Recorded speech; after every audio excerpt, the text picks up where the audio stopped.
మనకి 14వ తేదీ మార్చి మీనంలో ప్రవేశించేటువంటి సమయం సాయంత్రం 6:50 అయితే ఈ సింహరాశి వాళ్ళకి ఈ మీన ప్రవేశం వల్ల మీనంలో ప్రవేశించేటువంటి రవి వల్ల కొంత హృదయ వేదన పెరిగేటువంటి ఆలోచన, విపరీతంగా చేసేటువంటి ఆలోచన ఇవన్నీ కూడా కనబడుతూ ఉంటాయి. అంటే ఆలోచనలో చాలా విపరీతమైనటువంటి పరిణామాలు, ధోరణి ఉంటుంది.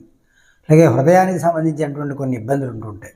అంతేకాదు కుడి కన్నుకు సంబంధించినటువంటి కొన్ని ఇబ్బందులు ప్రారంభం అయ్యేటువంటి గతం ఉంటే అవి మళ్ళీ కొంత ఇబ్బంది పెట్టడం అనేటువంటిది మళ్ళీ ప్రారంభమవుతుంది. తగ్గినప్పటికీ కూడా వీటి ద్వారా కొంచెం జాగ్రత్తగా ఉండవలసినటువంటి అవసరం ఉంది. అంతేకాదు ప్రభుత్వపరమైనటువంటి విషయాలు ఏవైతే ఉన్నాయో, ఆర్థికపరమైనటువంటి విషయాలు, లావాదేవీలు ఏవైతే ఉన్నాయో వాటిని కొంచెం జాగ్రత్తగా ఆచితూచి వ్యవహరిస్తూ వాటిని ముళ్ళ మీద ఉన్నటువంటి బట్టని ఏ విధంగా తీసుకుంటామో ఆ విధంగా తీసుకోవలసినటువంటి పరిస్థితులు ఏర్పడుతూ ఉంటాయి. లేని పరిస్థితుల్లో కొన్ని చిక్కులు వచ్చి అవి వేరే వేరే రీతిలో వెళ్ళి కోర్టుల దాకా కూడా వెళ్ళవలసినటువంటి పరిస్థితులు ఏర్పడుతూ ఉంటాయి. కాబట్టి సాధ్యమైనంత వరకు చాలా జాగ్రత్తగా, సంయమనంగా అధికారులతోటి, ఉన్నతమైనటువంటి ఉద్యోగులతోటి, రాజకీయ నాయకులతోటి కొంచెం జాగ్రత్తగా ఉండవలసిన పరిస్థితి ఉంది.